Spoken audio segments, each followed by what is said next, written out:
The sun blazed down mercilessly on Wasco, California, as Dahlia Lawson gripped her empty purse with trembling hands, staring at her boss's cruel smile that promised nothing but humiliation if she wanted to see even a penny of the wages she'd earned over the past month. She'd endured much since arriving in this dusty frontier town in 1876, but this moment might break her completely. "Mr. Blackburn, please," Dahlia whispered, her throat tight with fear and indignation. "I've worked every day without fail. I need my wages for rent." Edmund Blackburn, owner of the Wasco Mercantile, leaned against the counter with the easy confidence of a man accustomed to getting what he wanted. At 45, his once handsome features had hardened into something predatory. The store was empty now, the last customer having departed just minutes ago, leaving Dahlia alone with the man who held her livelihood in his grasp. "Times are hard, Miss Lawson," he drawled, tugging at his vest. "Money's tight, but I reckon there are other ways a pretty young thing like you could earn what's owed." His eyes traveled down her modest dress with undisguised hunger. "Just a little friendliness is all I'm asking. Surely that's not too much." Dahlia stepped back, her heart hammering against her ribs. At 22, she'd come west following the death of her parents in Philadelphia, hoping to build a new life from the ashes of her old one. 6 months of honest labor at the Mercantile had earned her little more than calloused hands, and now, this vile proposition. "I want what I earned through honest work," she said, fighting to keep her voice steady. "Nothing more, nothing less." Blackburn's smile vanished. "Then perhaps I've overestimated your value to this establishment. There are plenty of girls who'd be grateful for your position and understanding of the arrangements that come with it." The bell above the door jangled, startling them both. Dahlia turned, relief flooding through her at the interruption, only to freeze at the sight of the tall figure silhouetted against the late afternoon light. Wyatt Ryder was not a man who went unnoticed in Wasco. At 30, he'd already earned a reputation as one of the finest horsemen and ranchers in Kern County. His Rocking R ranch employed half a dozen men and was growing by the season. The locals respected him, some even feared him for his unflinching sense of justice, and the quiet strength he carried like the Colt revolver holstered at his hip. "Afternoon," Wyatt said, his deep voice carrying through the store as he removed his hat, revealing dark hair in need of a trim. His sun-bronzed face was partially hidden behind a neatly trimmed beard, but Dahlia could see the intensity in his blue eyes as they swept over the scene before him. "Ryder," Blackburn acknowledged stiffly. "What can I help you with today?" Wyatt's gaze lingered on Dahlia's flushed face before returning to Blackburn. "Need some supplies. Coffee, flour, the usual." He approached the counter, boots striking the wooden floor with deliberate steps. "And whatever the lady was discussing with you seems important. Don't let me interrupt." Dahlia swallowed hard, embarrassment coloring her cheeks. She'd exchanged no more than pleasantries with Wyatt Ryder during his visits to the Mercantile, but something in his steady gaze made her speak the truth. "Mr. Blackburn was just explaining why he can't pay me the wages I've earned this month," she said, voice stronger than she felt. Wyatt's expression didn't change, but something dangerous flickered in his eyes. "Is that so?" Blackburn forced a laugh. "Just a misunderstanding."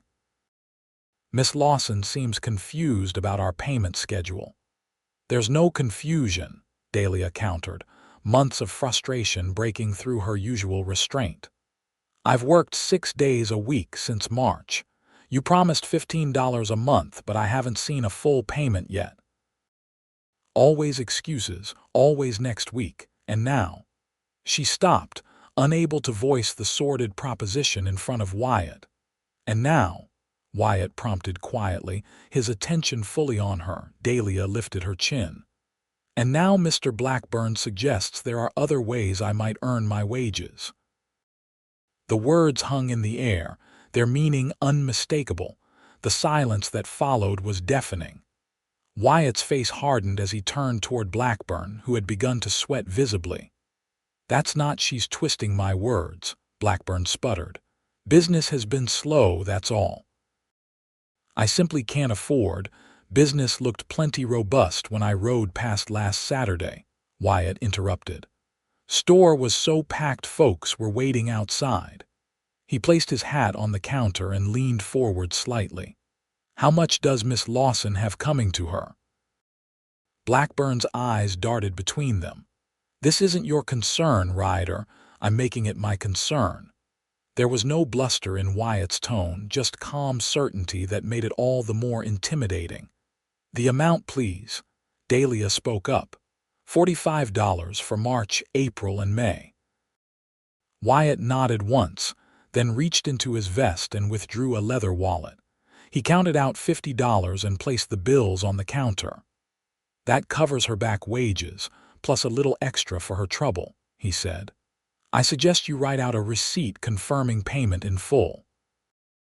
Blackburn stared at the money, his face mottling with anger. "You have no right. I have every right to ensure honest people get paid for honest work," Wyatt cut in. "The receipt, Blackburn. Now." Something in Wyatt's voice, perhaps the utter certainty that he would be obeyed, made Blackburn reach for paper and pen. He scribbled out a receipt, signing it with a flourish before shoving it across the counter. "Take it and her with you," he snapped. "She's fired." Dahlia felt the floor drop out from under her. Without this job, how would she survive? Her small room at Mrs. Peterson's boarding house cost nearly half her monthly wages, and jobs for single women in Wasco were scarce. Wyatt picked up the receipt, examined it, then handed it to Dahlia.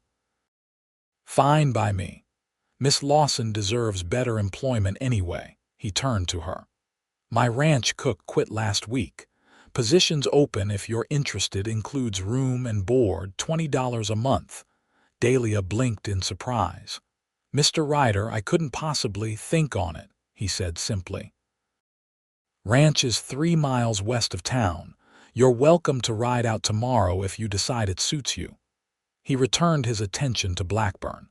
"As for you, I'll be letting folks know how you treat your employees, especially the women." Blackburn's face contorted with rage. "You threatening me, Ryder?" "Just stating facts. And here's another. If you ever approach Miss Lawson again with your arrangements, you'll answer to me." Wyatt placed his hat back on his head, tipping it slightly to Dahlia. "Miss Lawson, I'll see those supplies another time. Can I escort you somewhere?" Stunned by the rapid turn of events, Dahlia nodded. "My boarding house, if it's not too much trouble." "No trouble at all." As they stepped outside into the fading light, Dahlia clutched the receipt and struggled to process what had happened. "Mr. Ryder, I don't know how to thank you," she finally managed, "but I can't accept your money. I'll find a way to repay you." Wyatt adjusted his stride to match her smaller steps. "No need. Consider it an advance on your wages if you take the cooking position. And if I don't?" His lips curved slightly, not quite a smile, but close. "Then consider it my contribution to Blackburn getting what he deserves. Man's been gouging folks for years."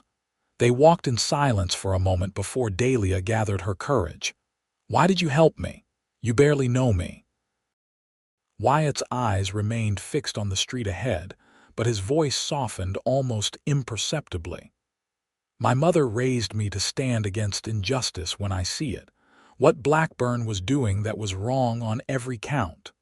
Still, $50 is a significant sum." "I've been fortunate with the ranch," he said simply.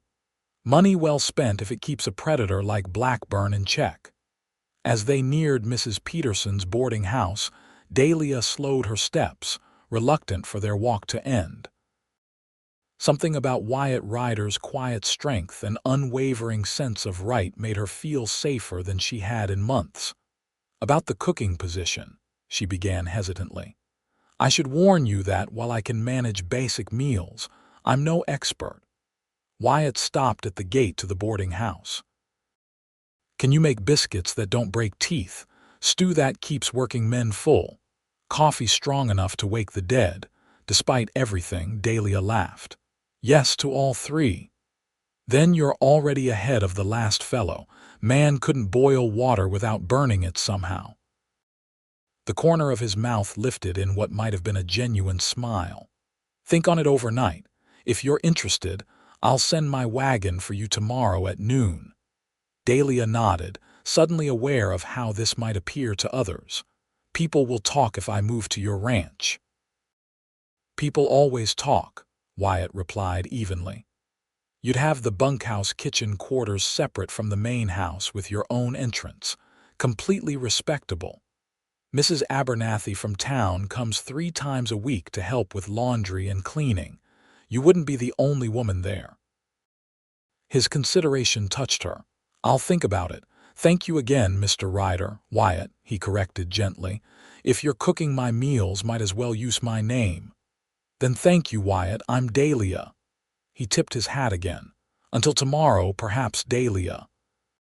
She watched him walk away, his tall figure straight and sure in the gathering dusk. For the first time since arriving in Wasco, Dahlia felt something like hope unfurling in her chest. She clutched the receipt proof of her hard-earned wages and turned toward the boarding house, her decision already made, though she wasn't quite ready to admit it. Dawn broke over Wasco with the promise of another scorching day. Dahlia had barely slept, turning Wyatt's offer over in her mind throughout the night. By morning, she knew what she had to do. Mrs. Peterson was surprisingly understanding when Dahlia explained she'd lost her position at the Mercantile and would be taking employment at the Rocking R Ranch. Heard about what happened, the older woman said, pouring Dahlia a cup of coffee. News travels fast in Wasco. That Blackburn's had it coming for years, tried the same with my niece back in '71. Dahlia's eyes widened. I had no idea. Few speak up like you did. Fewer still have someone like Wyatt Ryder step in. Mrs. Peterson studied her over the rim of her cup. He's a good man. Different from his father, old man Ryder was mean as a rattlesnake. But Wyatt, he's fair, keeps to himself mostly but treats his men well. I'm just going to be his cook, Dahlia said, feeling heat rise to her cheeks. Mrs. Peterson's knowing smile suggested she thought otherwise but was too polite to say so. Your room will be waiting if it doesn't work out. First month's paid now anyway. Dahlia packed her meager belongings, 2 dresses besides the one she wore, undergarments, a shawl, her mother's silver hairbrush, and a worn copy of Pride and Prejudice that had been her constant companion since childhood. Everything fit into a single carpet bag with room to spare. At precisely noon, a wagon pulled up outside the boarding house. Instead of Wyatt, a weathered man in his 60s with a shock of white hair climbed down. Miss Lawson, he called. Name's Hank Miller. Mr. Ryder sent me to fetch you if you're coming. I am, Dahlia replied, stepping out with her bag. Thank you for the ride, Mr. Miller. He helped her into the wagon with surprising gentleness for his gnarled hands. Just Hank, miss, been with the Rocking R since before Wyatt was knee-high to a grasshopper. As they pulled away from town, Dahlia's anxiety began to build. Was she making a terrible mistake? She knew nothing about ranch life. What if she couldn't manage the cooking for a group of hungry cowhands? What if Wyatt Ryder's offer had been made in a moment of gallantry he now regretted? Hank, seemingly sensing her unease, filled the silence with information about the ranch. Got about 2,000 acres, mostly for cattle. Some good horses, 2 Wyatts got an eye for horseflesh. 6 men working regular, more during roundup. Simple folk, miss, but decent. Won't give you trouble. And Mr. Ryder, what's he like as an employer? Hank's weathered face creased in thought. Fair. Expects honest work for honest pay. Not one for unnecessary talk, but he listens when it matters. He glanced at her. Had it rough after his ma passed when he was 15. His pa wasn't what you'd call nurturing. Left Wyatt the ranch when he died 7 years back, but also left a heap of debt and bad blood with neighbors. He seems to have overcome that, Dahlia observed. Worked himself half to death doing it, Hank confirmed. Ranch is prospering now, but Wyatt's still got those solitary ways. House feels too empty for a place doing so well. His meaning wasn't lost on Dahlia. I'm just coming to cook, Mr. Miller, he chuckled.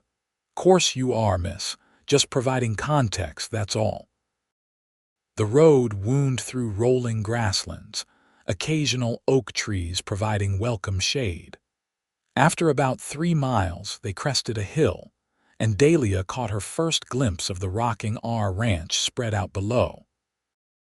A substantial 2-story house painted white with green trim stood at the center, with a wide porch wrapping around 3 sides. Behind it was a large barn, corral, bunkhouse, and several outbuildings arranged in a neat pattern. A small creek wound through the property, lined with cottonwoods that offered patches of deep shade. Everything looked well maintained, prosperous without being ostentatious. It's beautiful, Dahlia murmured. Wyatt's made it so, Hank said with evident pride. Was falling apart when his pa had it. They pulled up to the bunkhouse, a long, single-story building separated from the main house by about 50 yards. Hank pointed to a section at the end with its own entrance. That's the cook's quarters. Has a bedroom, small sitting area. Kitchens threw their feeds into the dining area for the men. He climbed down and offered her a hand. Wasn't sure you'd come. Glad you did, though. Been eating my own cooking too long. Before Dahlia could respond, she spotted Wyatt emerging from the barn, leading a magnificent black stallion. He handed the reins to a young ranch hand and strode toward them, removing his work gloves as he approached. Miss Lawson, he greeted her, those intense blue eyes taking in her carpet bag. You've decided to accept the position. I have, she replied, suddenly aware of her travel-worn appearance. If the offer still stands. It does, he nodded to Hank. Show Miss Lawson to her quarters, then introduce her to Mrs. Abernathy when she arrives. She'll help get things sorted. Already here, called a cheerful voice. A plump woman in her 50s appeared from the direction of the main house, wiping her hands on her apron. Heard we had a new cook coming. Thought I'd get her quarters freshened up. Wyatt's expression softened slightly. Mrs. Abernathy thinks of everything. The older woman approached with a warm smile. Emma Abernathy, dear, come along now, let's get you settled while the men return to their work. With a quick nod to Wyatt, Dahlia followed Mrs. Abernathy to her new home. The cook's quarters were simple but clean, with whitewashed walls, a narrow bed with a fresh mattress, a small table with 2 chairs, a rocking chair near the window, and a chest of drawers. A colorful quilt brightened the bed, and curtains framed the windows. Mr. Ryder had me fix it up special when he heard you might be coming, Mrs. Abernathy confided. Said you deserved a proper place after what happened in town. Dahlia set down her bag, touched by the consideration. News travels fast. Like wildfire, Mrs. Abernathy agreed cheerfully. Now the kitchen's through here. Feed 6 men usually, 8 during busy times. Breakfast at sunrise, dinner at noon, supper at dusk. Simple fare, but plenty of it. They're not fussy eaters. The kitchen was surprisingly well equipped, with a large cast iron stove, ample counter space, a pump for water, and shelves stocked with basic supplies. Through another door was the dining area with a long table and benches. Pantries fully stocked, Mrs. Abernathy continued. Mr. Ryder makes a supply run to town every 2 weeks. You just keep a list of what you need. He has accounts with most merchants, though I suspect he won't be shopping at Blackburn's anymore. She winked conspiratorially. "This is all so overwhelming," Dahlia admitted. "Mrs. Abernathy patted her hand. "You'll do fine, dear. I'm here Mondays, Wednesdays, and Fridays to help with cleaning and laundry. Between the two of us, we'll keep these men properly fed and their quarters respectable." "What about Mr. Ryder? Does he eat with the men?" "Sometimes. Usually takes breakfast and supper at the main house. You'll need to prepare his meals separately, nothing fancy, mind you. Man could eat the same thing every day and not complain." She lowered her voice. "His mother taught him manners, but after she passed, there wasn't much feminine influence. House needs a woman's touch, if you ask me." Dahlia's cheeks warmed. "I'm just the cook, Mrs. Abernathy." The older woman smiled knowingly but didn't press the point. "Let's get you unpacked, then I'll show you where everything is. The men will be hungry come supper time." By late afternoon, Dahlia had familiarized herself with the kitchen and begun preparations for a simple supper of beef stew, biscuits, and apple pie made with preserved fruit. Mrs. Abernathy had departed after helping her get oriented, leaving Dahlia alone with her thoughts as she worked. The kitchen door opened and Dahlia turned to find Wyatt standing there, his tall frame filling the doorway. He'd clearly washed up, his face clean of the day's dust, hair damp at the temples. "Settling in all right?" he asked, stepping inside. "Yes, thank you," Dahlia replied, suddenly conscious of her flour-dusted apron. "Everyone's been very kind."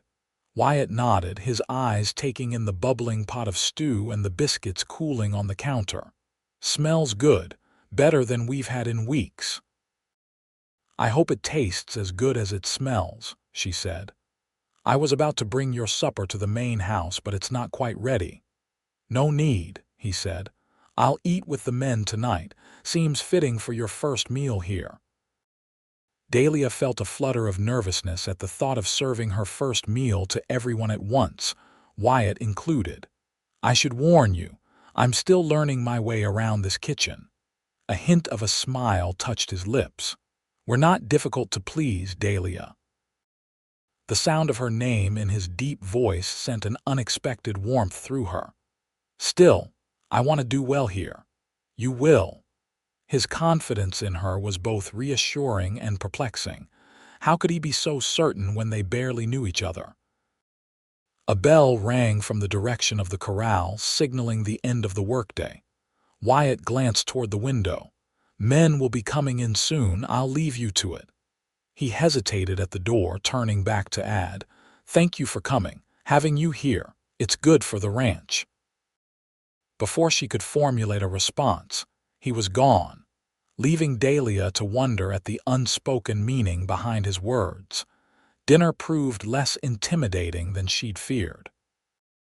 The ranch hands Hank, whom she'd already met, brothers Jim and Tom Fletcher, a quiet Mexican man introduced as Miguel Sanchez, and a freckle-faced youth called Billy who couldn't be more than 18, were appreciative of the hot meal and respectful in their manner. Wyatt sat at the head of the table, speaking little but observing much. "Best biscuits I've had since my mama's," declared Tom Fletcher, reaching for his third. "Miss Lawson, you're a godsend." "Stew's got flavor too," added Jim. Last cook thought salt was the only spice needed. Miguel nodded his agreement, offering a shy smile. "My bueno, señorita." Young Billy simply ate as though he hadn't seen food in days, which perhaps from a growing boy's perspective wasn't far from the truth. "Slow down, boy," Hank chided. "Miss Lawson's gonna think we've been starving you." "Just enjoying it," Billy mumbled around a mouthful of stew. Dahlia felt herself relax as the meal progressed. These were good men, hard-working and straightforward. She found herself watching Wyatt, noting how the others deferred to him naturally without any obvious display of authority on his part. As the men finished and began to disperse, thanking Dahlia for the meal, Wyatt lingered. When the last ranch hand had gone, he helped carry dishes back to the kitchen. "You don't need to do that," Dahlia protested. "My mother taught me to be useful," he replied, continuing to stack plates. "First meal's always the hardest. You did well." Coming from his typically reserved manner, the compliment meant more than it might have from someone free with praise. "Thank you. It helps that your men are easy to please. Good food after a long day's work doesn't take much more than that." He leaned against the counter, watching as she pumped water into the washing basin. "I should tell you about tomorrow. We're moving cattle to the north pasture. Men will need an early breakfast and packed lunches." Dahlia nodded, making mental notes. "I can manage that." "What time should breakfast be ready?" "5. I'll be up earlier if you need help getting the stove going." "I think I can manage a fire," she said with a small smile, "but thank you." Wyatt studied her for a moment, his expression unreadable in the lamplight. "Blackburn came looking for you today." Dahlia's hands stilled in the water. "What?" "Rode out this afternoon. Claimed he wanted to apologize, offer your job back." Wyatt's jaw tightened. "I suspect he was more concerned about the stories circulating in town." "What did you tell him?" "That you were employed here now, and he wasn't welcome on rocking our land." Wyatt straightened, his voice taking on an edge. "I also made it clear what would happen if he troubled you again." Fear and gratitude tangled in Dahlia's chest. "You shouldn't have threatened him on my account." "Wasn't a threat, just a promise." His eyes held hers. "You're under my protection now, Dahlia. That means something here." The intensity of his gaze made her breath catch. "I've been taking care of myself for some time, Mr. Ryder." "Wyatt," he corrected softly. "And I don't doubt your capability, but everyone needs someone in their corner sometimes." With that, he straightened and moved toward the door. "Get some rest. Dawn comes early on a ranch." Dahlia watched him go, her emotions in turmoil. In Philadelphia, she'd been raised to be wary of men's attentions, to guard her reputation jealously. But here in this remote California ranch, old rules seemed distant. Wyatt Ryder was unlike any man she'd encountered, direct yet respectful, commanding yet considerate. As she readied for bed in her small but comfortable quarters, Dahlia wondered what she'd gotten herself into.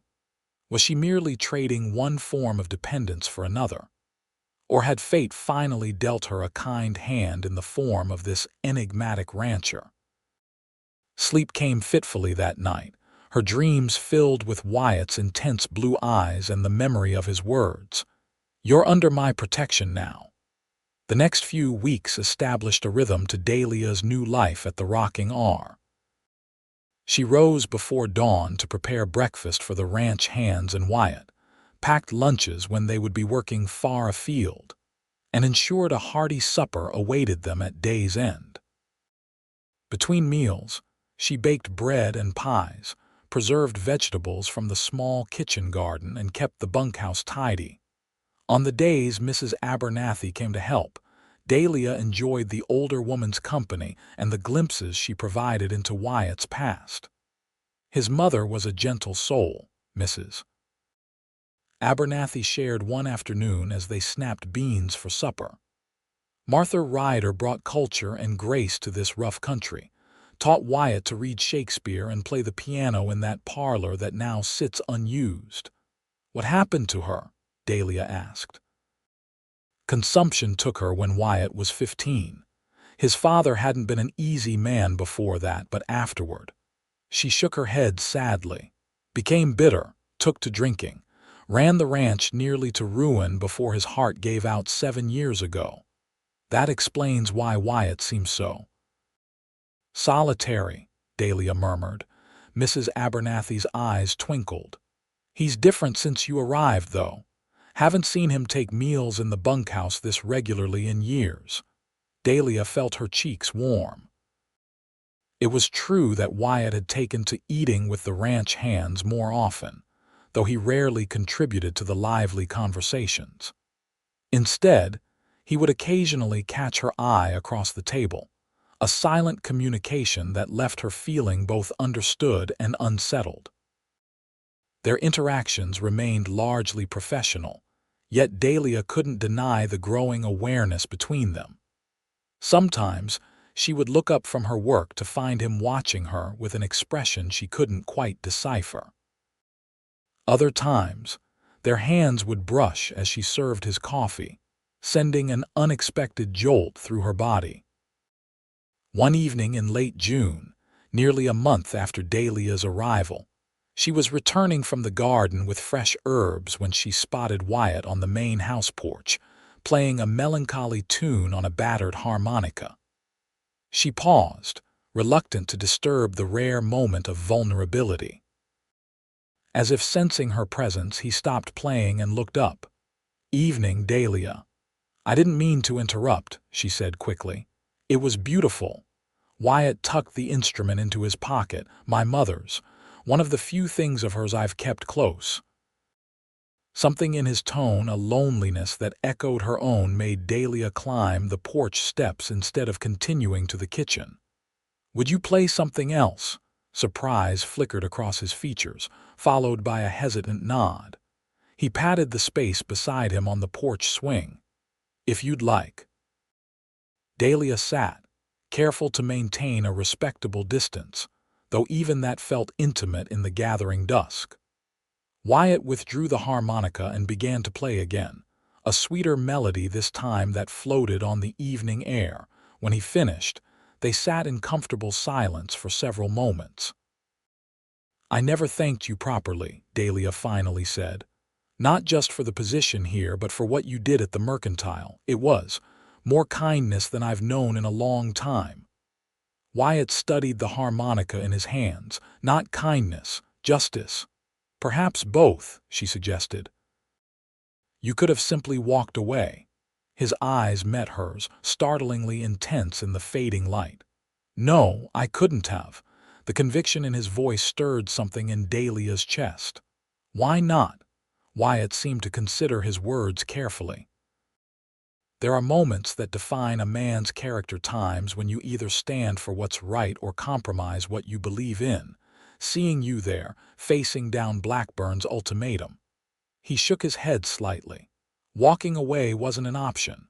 "You make it sound simple," Dahlia murmured. "The right choice often is simple, just not always easy." He set the harmonica aside. "My mother used to say that character is revealed in how we treat those who can do nothing for us in return." "Is that why you helped me? As a test of character?" A hint of a smile touched his lips. "No. I helped because you deserved better than what Blackburn was offering. The rest—" He paused. "The rest has been unexpected." "What do you mean?" Wyatt looked out over his land, the rolling hills now shadowed in twilight. "Having you here has changed things. The ranch feels different. The men are happier, certainly better fed." His voice softened. "And I find myself looking forward to coming home in a way I haven't for years." Dahlia's heart quickened at his words. "I've been happy here too," she admitted. "Happier than I expected to be." He turned to face her fully. "Dahlia, the moment was broken by Hank's voice calling from the bunkhouse. "Miss Lawson, pot's boiling over." Dahlia jumped to her feet. "I forgot the stew. I should go." Wyatt nodded, though reluctance was clear in his eyes.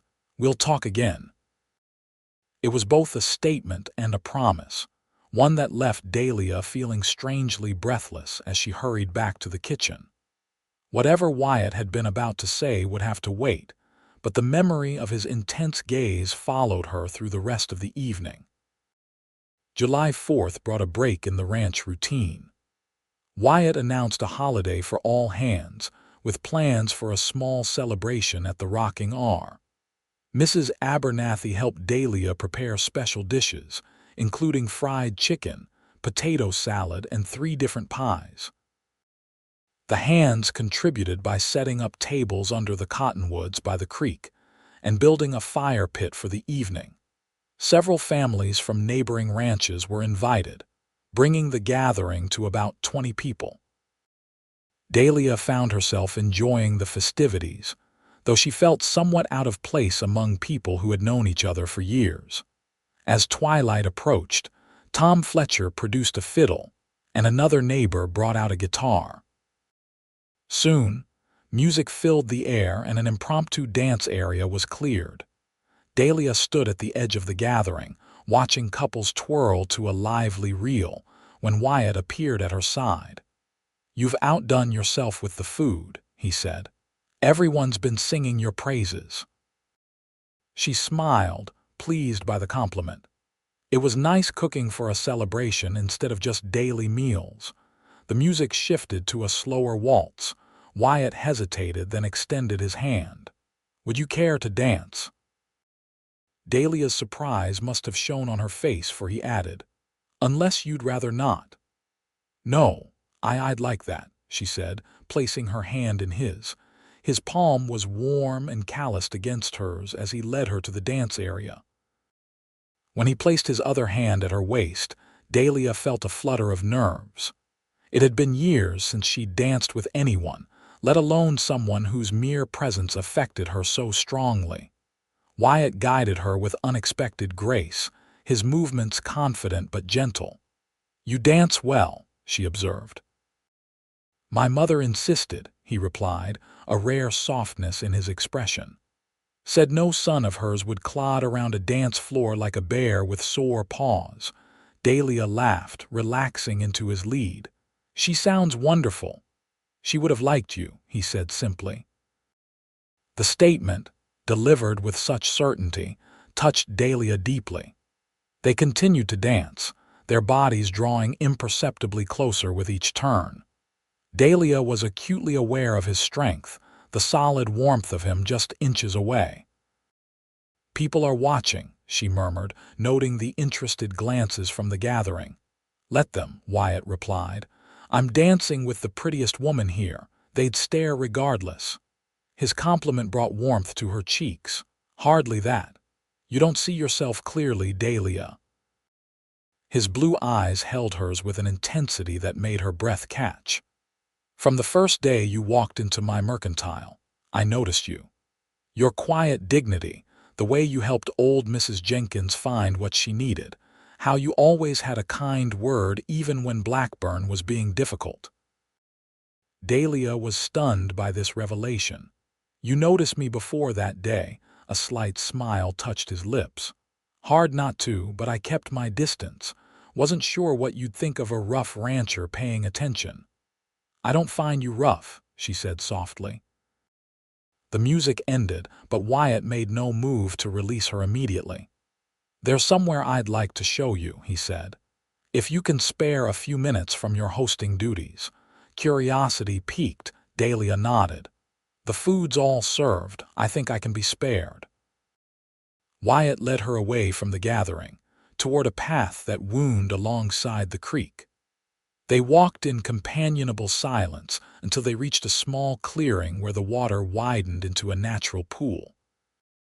A massive oak tree spread its branches overhead, and in the last light of day, the spot had an almost magical quality. "This is beautiful," Dahlia breathed. "My favorite place on the ranch," Wyatt said, stopping beneath the oak. "Used to come here as a boy when things got difficult at home. Later, after Mother died, I'd sit here for hours." He looked out over the water. "It's peaceful. Thought you might appreciate it." Dahlia was touched that he would share something so personal with her. "Thank you for showing me." Wyatt turned to face her, his expression suddenly serious. "Dahlia, there's something I need to say." Her heart quickened. "Yes, these past weeks having you here." He seemed to struggle with words, unusual for a man typically so direct. "I find myself thinking about you constantly. When you're in the room, I can't focus on anything else. When you're not, I'm wondering what you're doing if you're happy here." Dahlia's breath caught in her throat. "Wyatt, I know it's fast," he continued, "and I'm not a man who does things halfway, but I need you to know that my feelings for you have grown into something I wasn't expecting." He took a step closer, close enough that she could feel the warmth radiating from him. "I care for you, Dahlia, more than I thought possible after knowing someone such a short time. The earnestness in his eyes made her heart ache with a sweet pain. "I've come to care for you too," she admitted softly, "but I work for you. The situation is complicated." Wyatt reached up to gently touch her cheek. "Only if we make it so." The tenderness of his touch undid her remaining hesitation. When he leaned down, his intention clear, Dahlia tilted her face up to meet him. His lips touched hers with exquisite gentleness, a question rather than a demand. She answered by leaning into the kiss, her hands coming to rest lightly on his chest. The kiss deepened gradually, his arms encircling her waist as hers slid up to his shoulders. Time seemed suspended in the twilight, the distant sounds of the celebration fading away until there was nothing but this moment, this connection that had been building since that day in the mercantile. When they finally drew apart, both slightly breathless, Wyatt rested his forehead against hers. "I've wanted to do that since the night on the porch swing. I think I've wanted you to since you stood up to Blackburn for me," she confessed. He smiled, a full, genuine smile that transformed his usually serious face. "So what happens now?" "I don't know," Dahlia replied honestly. "This is all new territory for me." "For me too," he admitted. "But I know I want to court you properly if you'll allow it." The old-fashioned phrase made her smile. "I think I'd like that very much." A distant call of Dahlia's name broke the moment. "We should get back," she said reluctantly. Wyatt nodded, but before they left the clearing, he took her hand and brought it to his lips. "Thank you for coming to the Rocking R, Dahlia Lawson. You've brought something back to this place that I didn't even know was missing." Hand in hand, they walked back toward the celebration, both aware that something fundamental had shifted between them, something full of promise and possibility. Word of Wyatt and Dahlia's courtship spread quickly through Wasco and the surrounding ranches. Some found it romantic, others raised eyebrows at the rapid development. Dahlia continued her duties as ranch cook, but now joined Wyatt for dinner at the main house several times a week, getting to know him better with each passing day. She discovered his passion for breeding quality horses, his dream of expanding the ranch's orchards, his quiet enjoyment of reading by lamplight. In turn, she shared stories of her childhood in Philadelphia, her love of literature, and her hope of someday opening a small school for local children. August brought brutal heat to the San Joaquin Valley. The days stretched long and dry, the sun beating down mercilessly on the parched landscape. Ranch work continued despite the punishing conditions, with the men rising earlier to accomplish the most strenuous tasks before the worst heat of the day. One particularly scorching afternoon, Dahlia was preparing dinner when Mrs. Abernathy burst into the kitchen, face flushed with alarm. "Dahlia." "Come quick, it's Wyatt." Cold fear gripped Dahlia's heart. "What happened?" "Horse accident out by the north fence line. Tom and Miguel are bringing him in now. He's conscious but hurt bad." Dahlia dropped the knife she'd been using and rushed outside. In the distance, she could see two riders approaching slowly, supporting a third figure slumped in the saddle. "What happened?" she asked Hank, who had emerged from the barn. "Stallion spooked at a rattler," he explained grimly. "Threw Wyatt into the fence." Boys lucky to be alive from what Tom shouted ahead. The agonizing minutes it took for them to reach the ranch house were some of the longest of Dahlia's life. When they finally arrived, she gasped at the sight of Wyatt's bloodied face and the awkward angle of his left arm. "Get him to the house," she ordered, her voice steadier than she felt. "Mrs. Abernathy, we need hot water and bandages. Hank, someone needs to ride for Dr. Matthews in town." "Already sent, Billy," Hank assured her. With Miguel and Tom's help, they managed to get Wyatt into the main house and onto his bed. Despite his obvious pain, he remained conscious, his eyes finding Dahlia's as they settled him. "Not exactly how I planned. To get you into my bedroom," he managed, attempting a weak smile that turned into a grimace. "Save your strength for healing, not jesting," Dahlia scolded gently, though relief at his coherence made her voice tremble. When the men withdrew to give her space to work, Dahlia carefully cleaned the gash on Wyatt's forehead and examined his other injuries. His left arm was clearly broken, and bruising was already spreading across his ribs. Each touch that caused him pain hurt her as well, but she worked methodically, drawing on knowledge gleaned from helping her mother care for injured neighbors in Philadelphia. "How bad?" Wyatt asked, watching her face. "Bad enough," she replied honestly. "But you'll mend, doctor. Matthews will need to set your arm properly." "Been through worse," he said, though his pallor suggested otherwise. Dahlia dampened a cloth and pressed it to his lips. "Drink a little, then rest until the doctor arrives." He obeyed, then caught her hand as she withdrew. "Stay until the doctor comes." The vulnerability in his request touched her deeply. "Of course." Dahlia pulled a chair close to the bed and sat, maintaining her hold on his good hand. Mrs. Abernathy appeared with more supplies, nodding approvingly at their clasped hands before withdrawing discreetly.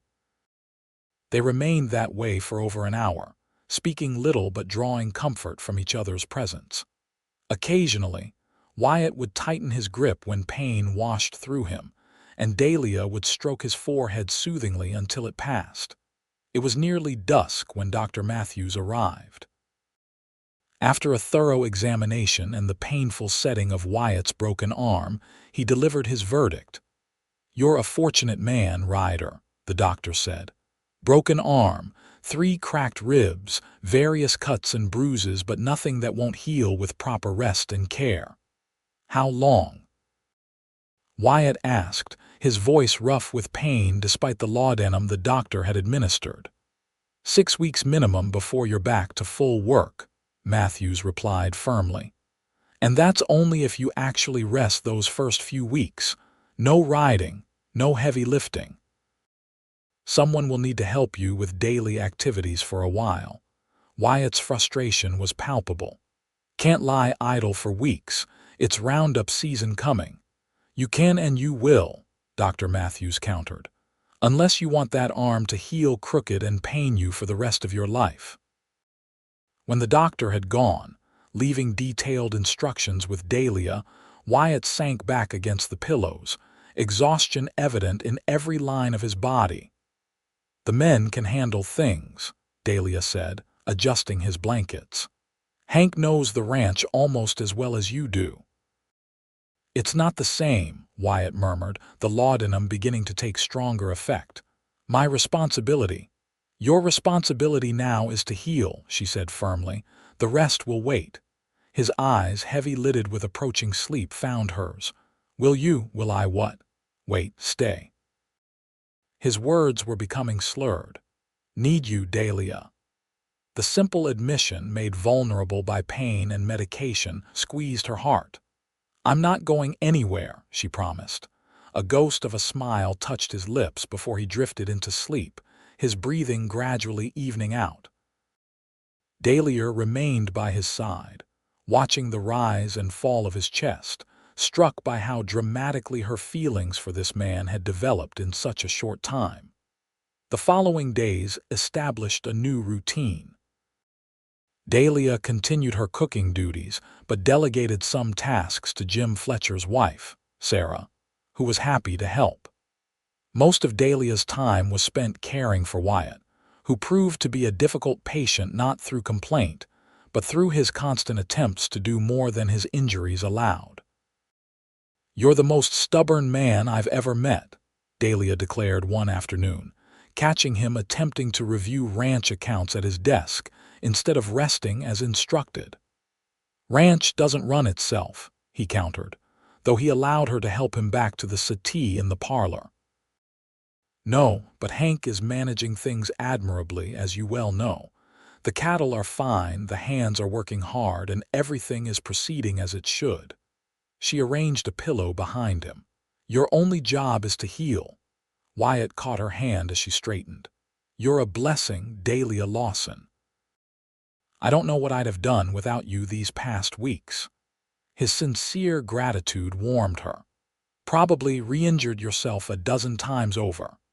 Probably, he agreed with a rare chuckle that turned into a wince as it pulled at his healing ribs. Dahlia sat beside him on the settee. I've been thinking about our situation. What about it? His expression grew cautious. It's not proper my staying here in the main house with you, she began. Even with Mrs. Abernathy coming daily, people will talk. A shadow crossed Wyatt's face. Are you concerned about your reputation? Not for my sake, Dahlia clarified, but for yours. A respected rancher like yourself entertaining a woman in his home without benefit of, she stopped, suddenly unsure how to continue. Without benefit of marriage, Wyatt finished quietly. He shifted slightly to face her more directly, his good hand still holding hers. I've been thinking about that too. Dahlia's heart quickened. You have. This accident has clarified some things for me. His blue eyes held her steadily. Life can change in an instant, Dahlia. One moment I was riding fence, the next I was wondering if I'd see another sunrise. Don't, she whispered, the memory of his bloodied face still too vivid. No, let me finish. His grip tightened slightly. When I was lying there in the dirt, waiting for the men to find me, it wasn't the ranch I was thinking about, or the cattle, or any of the things I've spent years building. It was you, whether I'd get another chance to tell you what you've come to mean to me. Dahlia felt tears threatening. Wyatt, I love you, Dahlia Lawson.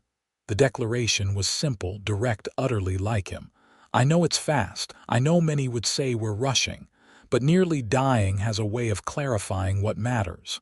She blinked back tears, her heart so full it felt it might burst. I love you too. I've tried to be sensible about it, to remind myself we've known each other such a short time, but time doesn't always measure the depth of feeling, he interrupted gently. My parents knew each other 6 weeks before they married, had 30 years together before my mother passed. Dahlia's breath caught. What are you saying? Wyatt shifted, grimacing slightly as he reached into his vest pocket with his good hand. I've been carrying this, waiting for the right moment. Seems there's no time like the present. He withdrew a small velvet box, presenting it to her with uncharacteristic nervousness. This was my mother's. I'd be honored if you'd consider wearing it. With trembling fingers, Dahlia opened the box to reveal a delicate gold ring set with a modest diamond flanked by 2 small sapphires. It's beautiful, she whispered. Dahlia Lawson, would you do me the great honor of becoming my wife? Not just my cook, not just the woman who somehow made this house feel like a home again, but my partner in everything. Tears spilled freely down her cheeks now. Yes, she said simply. With all my heart, yes. Despite his injuries, Wyatt managed to slide the ring onto her finger before pulling her gently into a kiss that sealed their promise to each other. When they parted, both smiling through tears, Wyatt pressed his forehead to hers. We'll have the wedding as soon as I can stand without wincing. 2 weeks, maybe 3. So soon? Dahlia asked, though her heart thrilled at the idea. Unless you want to wait longer, she shook her head. No, I think we've both waited long enough for happiness. Their engagement announcement sent ripples of surprise through Wasco, though most who knew them saw it as a natural progression of their obvious attachment. Mrs. Abernathy was delighted, appointing herself unofficial wedding planner with infectious enthusiasm. Nothing too elaborate, Dahlia insisted. Just close friends and neighbors. But it must be special, Mrs. Abernathy countered. The Rocking R hasn't had a celebration like this in decades. Plans proceeded rapidly. The ceremony would take place at the ranch, under the great oak by the creek, Wyatt's special place that had now become theirs. Pastor Jenkins from the Wasco church would officiate, and afterward there would be a feast and dancing. 3 weeks after Wyatt's proposal, on a perfect September day with the first hints of autumn cooling the air, Dahlia stood in what would soon be their bedroom, allowing Mrs. Abernathy to help with the final touches to her appearance. "You look radiant, my dear," the older woman said, adjusting the simple veil atop Dahlia's upswept hair. "That dress is perfect." Dahlia smoothed the ivory satin of her gown, a ready-made dress from the finest shop in Bakersfield that Sarah Fletcher had helped her select. It wasn't the elaborate creation she might have worn for a Philadelphia wedding, but its simple elegance suited both the occasion and the woman she had become. "I can hardly believe this is happening," Dahlia confessed. "6 months ago, I was fighting for wages at the Mercantile. Now I'm about to become Mrs. Wyatt Ryder." Mrs. Abernathy squeezed her hand. "Life has a way of taking unexpected turns, especially when you find the person you're meant to be with." She stepped back to survey her handiwork. "There, you're ready to meet your groom." Hank knocked at the door, looking uncharacteristically tidy in a fresh shirt and string tie. "Time, Miss Dahlia," he announced with a proud smile. "Everyone's gathered, with Mrs. Abernathy preceding her and Hank escorting her. Dahlia made her way through the house and across the property toward the oak tree. The assembled guests, about 30 in all, stood as she approached, but Dahlia had eyes only for Wyatt. He waited beneath the oak, his left arm still in a sling but otherwise recovered from his injuries. His black suit and crisp white shirt emphasized his tall, lean strength, but it was his expression that caught her breath, a look of such undisguised love and wonder that Dahlia felt tears threatening once again. The ceremony itself passed in a blur of emotion. Pastor Jenkins spoke of commitment and partnership, of building a life based on respect and love. Wyatt's vows, spoken in his deep, steady voice, promised to cherish and protect her always. Dahlia's, though delivered through happy tears, pledged her heart and faith to him for all their days. When they were pronounced husband and wife, Wyatt's kiss was both tender and possessive, a promise of the life they would build together. The guests erupted in cheers and applause, none more enthusiastic than the rocking hands who had come to respect and care for them both. The celebration that followed was everything Mrs. Abernathy had promised. Tables groaned with food, music filled the air, and laughter echoed across the ranch that had once known too much solitude and sorrow. As evening approached, Wyatt led Dahlia away from the festivities for a moment alone by the creek. "Happy, Mrs. Ryder?" he asked, his arm around her waist. The name sent a thrill through her. "Completely. And you?" "More than I ever thought possible." He gazed out over his land, their land now. "Funny how life works out.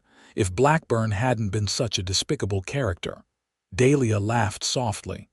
"I suppose we owe him a debt of gratitude in a strange way. Perhaps, though I prefer to think we'd have found our way to each other somehow." Wyatt turned to face her fully. "Some things are meant to be, Dahlia." "Like us?" she asked, leaning into his embrace. "Especially us," he confirmed, lowering his lips to hers in a kiss that held the promise of their future, one built on respect, partnership, and a love that had begun with a stand for justice, and blossomed into something neither had expected but both now treasured beyond measure. 2 years later, on a crisp autumn day much like their wedding day, Dahlia sat on the porch swing of the rocking main house, cradling their 3-month-old son, William, while watching Wyatt lead their daughter, Martha, on her first pony ride around the corral. At nearly 18 months, Martha had inherited her father's blue eyes and her mother's determined spirit, and she giggled with delight as the gentle pony plodded in a circle with Wyatt's steady hand on the lead. The ranch had prospered under their joint care. Dahlia had indeed started a small school, teaching the children of ranch hands and neighboring families 3 days a week in a converted outbuilding. Wyatt had expanded both the cattle operation and the horse breeding program, and the Rocking R was now known throughout Kern County for its quality stock. Edmund Blackburn had left Wasco 6 months after their wedding, his business failing after most of the town turned against him following the full revelation of his treatment of female employees. The mercantile now operated under new, more ethical management. As Dahlia watched her family, contentment filled her heart. The journey that had brought her to this moment had not been easy, but every step, even the painful ones, had led her home. Wyatt looked up, catching her eye across the yard. His smile, once so rare but now a familiar sight, warmed her from within. He lifted Martha from the pony and set her on his shoulders, heading toward the porch. "Mama, I rode," Martha exclaimed as they approached. "I saw, sweetheart," Dahlia replied, shifting baby William to make room on the swing. "You're going to be an excellent horsewoman like your father." Wyatt settled beside her, taking their daughter onto his lap. "She's a natural, fearless." "Like her mother," Dahlia reminded him, recalling how he described her confrontation with Blackburn. He chuckled, the sound no longer rare. "Indeed, our children come by their courage honestly." As the 4 of them sat together on the porch swing, watching the sun begin its descent over the Rocking R, Dahlia reflected on how a moment of injustice had ultimately led to her greatest joy. From Blackburn's cruelty had come Wyatt's intervention. From desperation had come opportunity. From unlikely circumstances had come a love that sustained and nourished them both. "What are you thinking about?" Wyatt asked, noticing her thoughtful expression. Dahlia leaned against his shoulder. "How thankful I am that you walked into the mercantile that day, that you stood for what was right when it would have been easier to walk away." "Best decision I ever made," he said simply, dropping a kiss on her hair. "Besides asking you to marry me." "And saying yes was mine," she replied, gazing at their growing family with a heart full of gratitude. As twilight descended on the Rocking R, bringing with it the promise of another day together, Dahlia and Wyatt Ryder embodied a truth they had discovered together. That sometimes the greatest acts of justice lead to the deepest experiences of love, a lesson they would pass on to their children and all who knew their story in the years to come.